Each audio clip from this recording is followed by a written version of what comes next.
Bum, bum, bum, bum, bum, bum, bum, bum. Hello, hello, honorable members of the clan. What's up? I'm gonna be a little bit loud because my fan is on. It is too hot. Secondly, my neighbor is blasting his what do you call it these days? Stereo. I don't know, say something and everybody will be like, "How old are you?"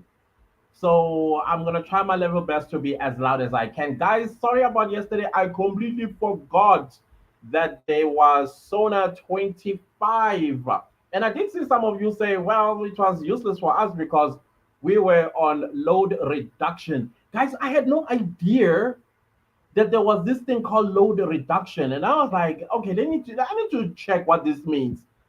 Dug into the rabbit hole, and lo and behold, Soweto is suffering from load reduction since load shedding came to an end over a year ago. Okay, I know it came back for like the weekend last week, but I didn't know there was such a thing. Load reduction. So basically, you guys who are owing ESCOM money, every now and again, oh, there's a schedule for y'all, like load shedding, how it's like, and you go off. How many other places in South Africa are experiencing that? Please let me know because I was so confused. Load reduction? Man, South Africa has some things to. Anyways, guys, I don't know what your thoughts are about the Sona 25. I mean, I did predict that we're not going to hear anything different. And I keep wondering every time when I listen to the State of the Nation address, it doesn't matter which year. But for me, I started paying attention after, let's say, 20 years into our democracy, as you will. And every time, it doesn't matter which president it is that takes to that pulpit in February of each year, and every time when they open their mouth, the words that come out of their mouth, it's words of establishment phase.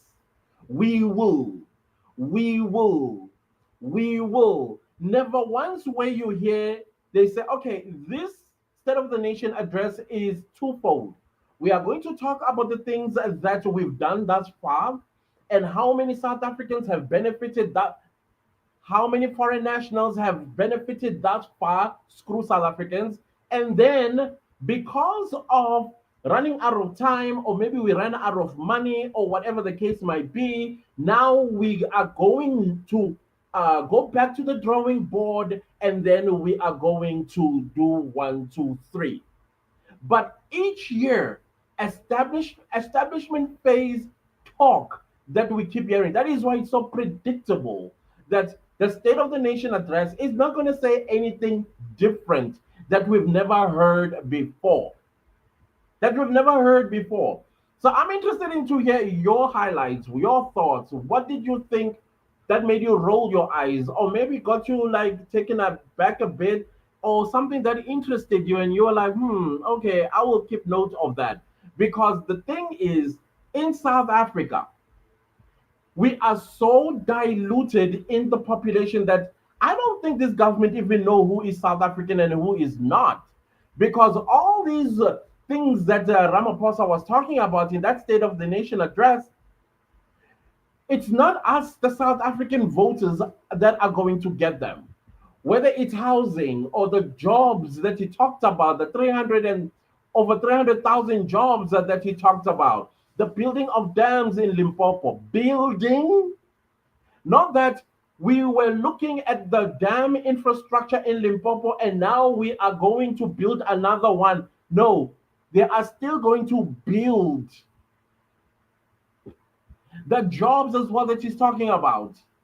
They're not coming to us, South Africans. We'll be twiddling our thumbs thinking, oh, yeah, Ramaphosa is going to create jobs for us. And these jobs will be indeed created. But number one, they are not going to be benefiting Black people.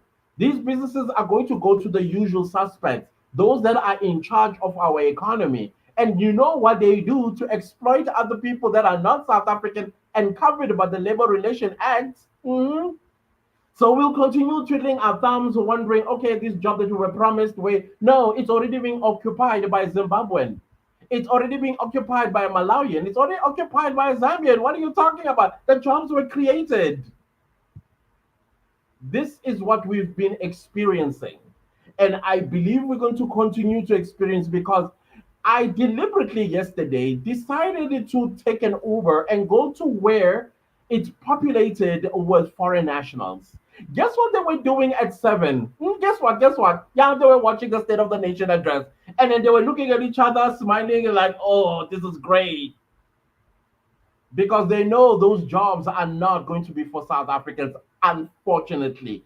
Ramaphosa needs to ensure the people of South Africa that those jobs are indeed going to South Africans. As long as Home Affairs is still going to be developing these digital Home Affairs that they've been talking about, that space is still open for those that don't belong here to get those jobs, those houses. And oh yeah, they're also earning grants. Did you know that? Mm. The NHI that we're talking about. I suspect now that that NHI probably was somebody's idea, thinking, listen, our public hospitals are way too full. We now need to go and hijack the private healthcare system so that these healthcare systems also take people who are illegally here. If you listen closely and read between the lines, the hospital and clinics that you were talking about being built in Limpopo, who do you think they were building them for? Yeah, yeah, yeah, yeah, you got it. You got it. Because it was Limpopo that I heard. I didn't hear of KZN, Eastern Cape, Mpumalanga, Northwest, Northern Cape, Gauteng, where all of these are overburdened. But no, let's start there at the top where the border is. Yeah, where the greatest immigration comes in. Let's build those clinics and hospitals there so that they don't come inward. Again, who will be paying for this? It's going to be that small pool of South African taxpayers. Read between the lines. I will. I'm not satisfied with I will. I want to hear updates. I want to hear upgrades. I want to hear accountability where they failed. But there was none of that. It was a we will, and everybody's patting themselves on the shoulder, looking at each other and smiling. Ah, you got it right. Ah, yeah, nice. And then one going that like drama, all dramatic for what? Things that are not going to benefit us at the end of the day, unfortunately. You know why South Africa needs a Donald Trump? Donald Trump, in as much as he vomits whatever he does, but the man is patriotic to the people of America, whether they are blue or red. Very patriotic man. And he takes action. He takes action. That is what we need here. But now we have a president who's a little bit sheepish, very good with his tongue, silver tongue, I call it. But when it comes to the work needs to be done, no implementation, it's just talk shop. And then you're like, but what is crippling you? What's paralyzing you to ensure that this is what you do? The so-called advisors. I'm beginning to wonder who are these advisors? Are they qualified in this position, or they just a bunch of people that are politically connected to the ANC, and therefore, by virtue of being connected to the ANC, you get a job and you get a job and you get a job, and everybody that is in the pockets of the ANC gets a job. Is that what we are seeing? Yeah, that's exactly what we are seeing. Because qualified analysts, whether they're actuarial scientists or they are international relation degree holding individuals or political science holding degree people, are they there? Who is advising them? But then you have to look at the executive itself, and you are thinking to yourself, okay, in the days of apartheid, you had Bantu education. Maybe your Bantu education came as far as 10th grade, because back then 10th grade was the highest passing what do you call this level of education. So when you are talking about, what exactly are you talking about? Because that's exactly what I keep asking myself. You are part of a delegation that is going to negotiate with people that are critical thinkers, but not just critical thinkers, but people who are visionaries. People that, I mean, the question I always ask, and I was having a conversation with somebody about this, like, when you fly, for example, into China, because they go to China a lot, and you're flying over Beijing and you're looking down and you think all that development, that development, by the way, was done in 40 years. That goes with Singapore. 40 years they developed their countries to what you are looking at as the plane approaches the final destination. What comes into your heart? What comes into your mind? Aren't you ashamed? Aren't you ashamed that, listen, um, yeah, we are left with 10 years to be exactly like Beijing or at least Singapore because Singapore is small. Don't you feel guilty? You fly over Dubai because that's where you guys play, right? You leave and you go play in Dubai. We saw your sugar babes in Sweden. Was it Sweden or Switzerland? Where is Davos again? Is Davos in Switzerland?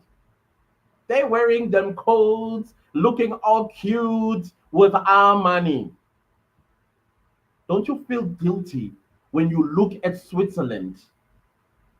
Don't you feel guilty when you look? I'm gonna press on China because China right now is rising or is a risen star right now after the TikTok ban of the United States.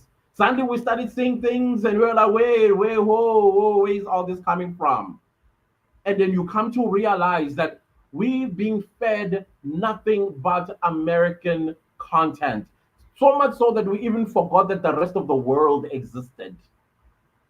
That 12 hours did a lot of damage as well as PR for other countries.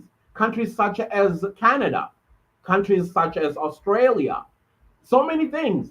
But the point that I'm making in this video is that our State of the Nation address was nothing but same old, same old. There's, I don't know how to even put this. Even now you have the GNU, and I did see some new things that being thrown in, and it gave me comfort knowing that some of these things are going to be implemented. And I hate to say it because look at the Western Cape. Look at the Western Cape, or at least look at where the DA, and I'm not even a vote of the DA. I'm not interested in voting for them because they're only interested in defending and protecting white people's interests. So don't misquote me and don't misunderstand me and say, yeah, you are the clever black. No, I'm not. I know what they are about. But we must also give credit where credit is due. Every time when I go to Cape Town, I feel so ashamed that sometimes I don't feel like I'm in my own country. That's the honest truth. Sometimes I don't feel like I'm in my own country because you look around, you're like, damn, this place, this place is Europe. And then when you return back to Joburg, land at Tambo International, go past the city of Johannesburg, and you're like, oh man. And they don't talk about that in the Sona, how they are going to regenerate the city of Johannesburg. A friend of mine, excuse me, a friend of mine, African American brother, we drove through Hillbrow just because I wanted to show him why sometimes we South Africans are angry with the ANC because he gets it, but he also like, oh, I want to see what's going on. And I'm like, let's go to Hillbrow. The car he was driving, the potholes, some of them almost look like a sinkhole. I was like, now you see. Oh, by the way, all these people that you see here, 90% of them are non South Africans. Yeah, but in the State of the Nation, we don't get to hear how they are going to improve that part of the city and how that city, when they improve it, is going to create jobs. We know where those jobs are going to. Every time when I heard Ramaphosa speak about job creation, I was defeated. I feel defeated. And I am not saying this because I'm accusing the government falsely. Go to the hospitality industry, go to the construction industry, go to most of the, except the corporate world, because in the corporate world, that's where you're going to find majority South Africans. But when it comes to blue collar jobs, we don't exist. And then you're talking about building dams. What apprentices do you have? What apprentices do you have? Because South Africans, again, this is the truth. We have been out of work, some of us, since we were done with matric, couldn't proceed to higher education. You got rid of technical colleges. You got rid of apprenticeship. And the only people that are hired to build a block of apartment is non-South Africans because we don't know how to lay bricks. We don't know how to mix cement with sand. We don't know how to measure. But you are going to be building dams. Who's going to be working there? Have you asked yourself that question? I think we just take things we don't question.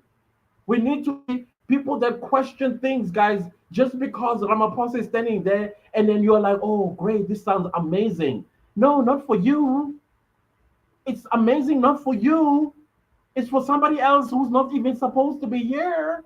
They're the ones who will be benefiting, not you. So it was just crazy. Guys, I just want to read some few pointers here. I see that business tech and I were having a similar mentality. So basically, they're just giving small pointers about the Sona. I just want to have my own little thoughts on some of the things that I mentioned here. Sona 2025 in a nutshell, the only things you need to know.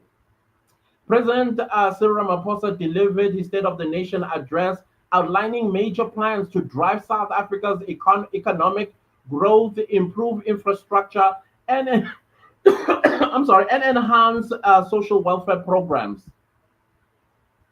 Do you see yourself in that?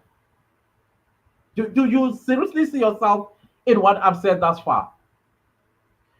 Key announcements including a significant infrastructure investment, the rollout of a digital ID system, and commitments to the national health insurance. This is the universal health insurance or in healthcare, a basic income grant, and 1,000 or 100 billion rand Black Economic Empowerment Fund, which again, it's not going to go to you and me. It's going to those that are politically connected to the ANC, because that's what has been happening all these years. So every time I was hearing that, I was like, again, you just have to remove yourself. Or if you were a person that drinks every time that Ramaphosa says something that you know you've never benefited from, you take a shot. By the time he was done with that speech, you will be pop drunk. I'm telling you. A key focus Ramaphosa's address was economic growth, with the president setting 3% GDP growth target. Why is he playing safe? Because economists have said 5% is what we need in our economic growth in order to start seeing job creation. But no, he's like, no, let's stay under the radar here. Hey, we must not be seen to be too ambitious. 3%. I guys, we don't have a president, unfortunately. However, economists predict a more conservative growth rate of between 1.4% and 2%, depending on the success of infrastructure rollout initiatives. To boost the economy, the government has pledged to invest over 940 billion rand in infrastructure projects over the next 3 years. Who are going to be Bekobi Kolo doing these jobs? Not South Africans. This investment is expected to address critical infrastructure deficits, create jobs, and stimulate economic activity. Of this total 375 billion rand, will be allocated to state-owned enterprises, which they have, I almost used the word, they damaged the SOEs, like damaged, because it was sex for jobs, nepotism, political connection, or if they don't know who you are, they will use you as a what do you call this? A channel of corruption. And when you get arrested, they don't get arrested. Yeah. Continues to say for the construction of roads, bridges, dams, waterways, and ports. All of these things that just outlined here need apprentices, people that have gone to technicon or technical colleges and also went and done some practice or what do you call this thing? Apprenticeships for these jobs that you just outlined. Do you look in your household right now? How many of your children or how many of you in the house know how to build a dam, let alone draw it? In a significant shift, Ramaphosa announced that public private partnerships would play a central role in the infrastructure development. I agree on this one, and I've said it in one of my lives that it's time we go private as well, because the government in the past 30 years, they've delivered nothing. Absolutely nothing. Unfortunately, these contracts are also not going to come, or we're going to be subcontracted. They are going to be taken from China, from USA, and all these other places. Hmm. Are you listening? The government aims to secure an estimated 100 billion rand in infrastructure investment deal over the medium term. The infrastructure fund also secured a blended finance packages worth 36 billion rand last year, which will support major projects such as the Polahile Dam, a critical component of the Lesotho Highlands water project. Two, the Mtentu Bridge, which is set to become Africa's tallest bridge. And number three, the Bohobai Harbor in the Northern Cape. Further, Ramaphosa emphasized opening key network sectors, electricity, energy, and ports to provide or to private sector competition while modernizing ESCOM and Transnet based on successful East Asian SEO models. Again, when you go there, don't you feel guilty that you are speaking in establishment phase as Sona? However, despite securing 23 billion rand for seven major water infrastructure projects, he acknowledged that significantly more investment is needed to address the country's ongoing water crisis. Yeah. Here's a breakdown of the key points from his speech. Digital ID system, a major development in South Africa's digital transformation is the government's plan to invest in digital public infrastructure. I agree with this one 100%. I've always said it from maybe 5 years ago. Ramaphosa announced the relaunch of the gov.za platform. It was off, which will allow South Africans to access government services anytime, anywhere. At the core of this initiative in the implementation of a new digital identity system developed in collaboration with the South African Revenue Service, SARS, the South African Reserve Bank, and the Department of Home Affairs. These measures will transform the relationship between citizens and government and create one government accessible to every person at a touch of a button, said Ramaphosa. Okay, I'm with that one. Definitely, I support that one 100%. Then we go to basic income grant. Ramaphosa reaffirmed the government's commitment to expanding the social relief of distress grant initially introduced in 2020 to support low income. That's like your 370s. Is it 350 or 370? The grant, which has increased from three, oh yeah, it is from 350 to 370, currently supports over 10 million recipients. The social relief of distress grant is an essential mechanism for alleviating extreme poverty, the president said. They added that the government plans to use this grant to establish a long-term sustainable income support system for unemployed South Africans. With a country's unemployment rate still exceeding 32%, implementing a permanent basic income grant remains a pressing issue for economic policy and social welfare.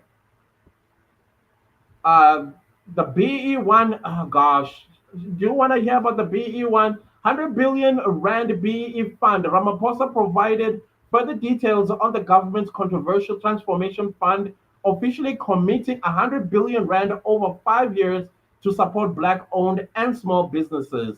This fund, aimed at driving economic transformation, has forced criticism, particularly from opposition parties who fear it may be mismanaged. It always mismanaged. It never comes to us. It never comes to us. DA spokesperson Toby Chance previously raised concerns that the fund could become a slush fund prone to corruption, similar to the misallocation of South Africa's 500 billion rand COVID 19 relief funding.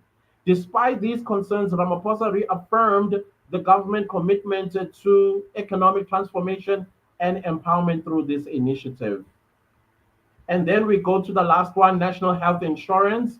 The president also reiterated the government commitment to implementing the national health insurance scheme. He confirmed that preparatory work is underway, including the development of a single electronic health record system, the establishment of ministerial advisory committees on health technologies and healthcare benefits, and the creation of an accreditation framework for health service providers.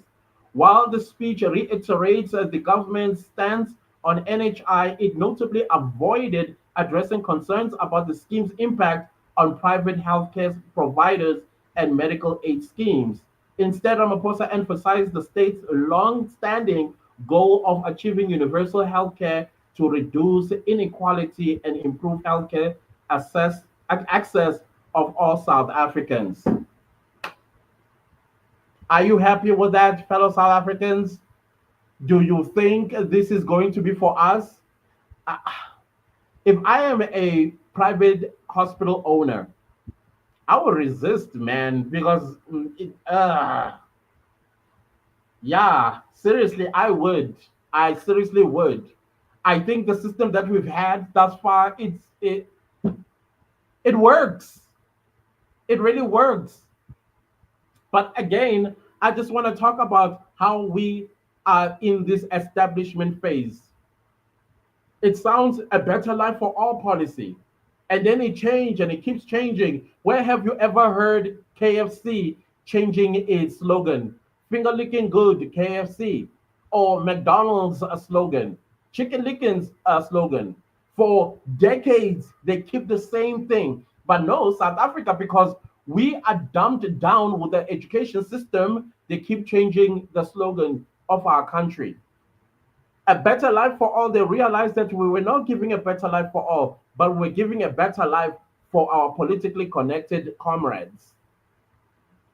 This is crazy, guys. I am so sorry. It's absolutely insane what we keep witnessing every February of each year, or of each new year. Next year, no accountability, no announcements, nothing. It's we will, oh, we will.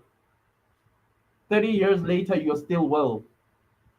Not telling us what you've done, how many people have benefited, how many are left, and what's the way forward from this point on.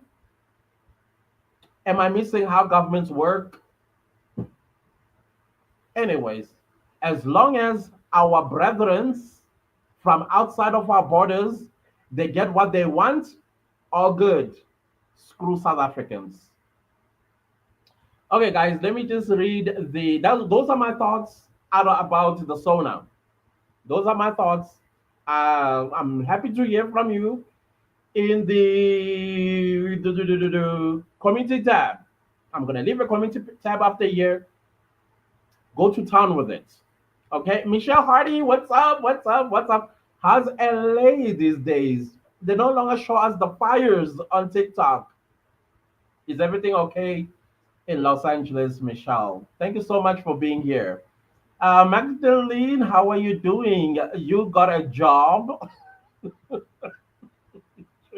Which one? Oh gosh. Kokwana says there is no patriotism on our people. The love of our country is missing. I notice every time whenever you defend the country, there's a group of people that come and attack you. South Africans. South Africa. And then you ask yourself, why are we getting disrespected in the way that we are? Because of them. It's absolutely insane. Then selfishness. What they see in those countries, they make look like it's their own surroundings. That is why what's her name again? Kemi Brendan Noch, she's going to change England. The UK when it comes to immigration. I love what she did yesterday. And I think she's going to be dropping more of her policies if she is elected the prime minister in 2029. Norma Day, what's up, Norma Day? Always hear the DA is full of white people. Please tell me, where are we supposed to fit in? No, listen, I do not have a problem with where you are at. My only issue is when it is clear the policy is not widespread. Because right now, if you look at the let's look at the hospitality industry. The hospitality industry nowadays is not they have not employed black South Africans. It is foreigners. And the DA will not talk about that because the constituency of the DA is are the people that are guilty of this. They don't want to hire South Africans because South Africans are covered by the Labor Relation Act. That's just one example that I'm giving. But I'm not saying you have a right to belong wherever you want to belong to. But sometimes it's also important that we really look into things. And I'm not saying this because I don't like the DA or I don't like the EFF or I don't like the ANC. I'm calling all the parties out, by the way. The EFF, they have a clear mandate to destroy South Africa, bring it down to Zimbabwe's knees so that they will become the so called heroes by implementing communism. I speak about that. It's not that I'm picking on DA and white people. I am on everybody because I am neutral. And I'm a South African citizen who's from the outside in. I'm looking into these establishments and they have their own agendas. And these agendas got absolutely nothing to do with South Africans in general. Absolutely nothing. So I am not saying anything that I'm not saying about the ANC. As a matter of fact, I think South Africans should just do away with the ANC altogether in 2026, 2029.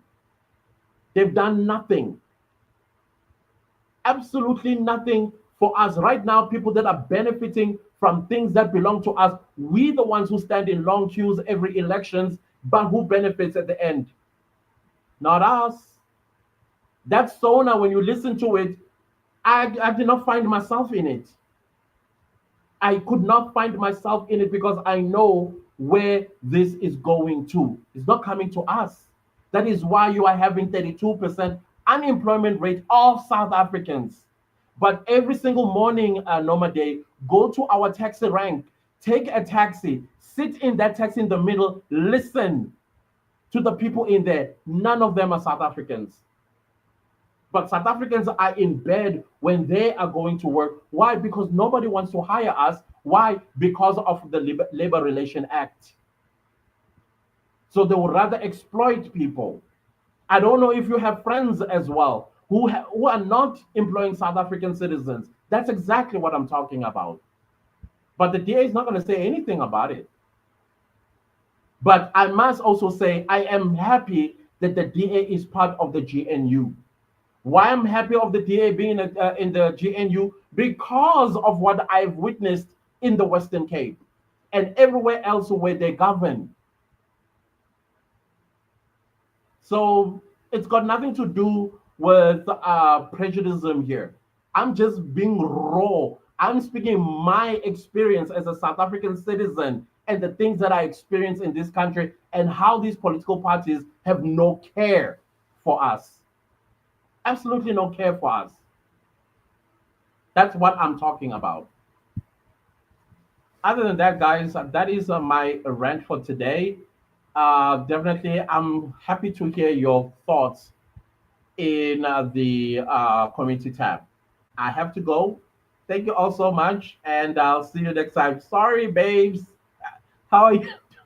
You're just gonna have to see the replay, but I gotta go. Thank you, guys. Thank you, Norma. I hope you understood me, right? All right. See you guys tomorrow. I'm sorry. I'm sorry, babes.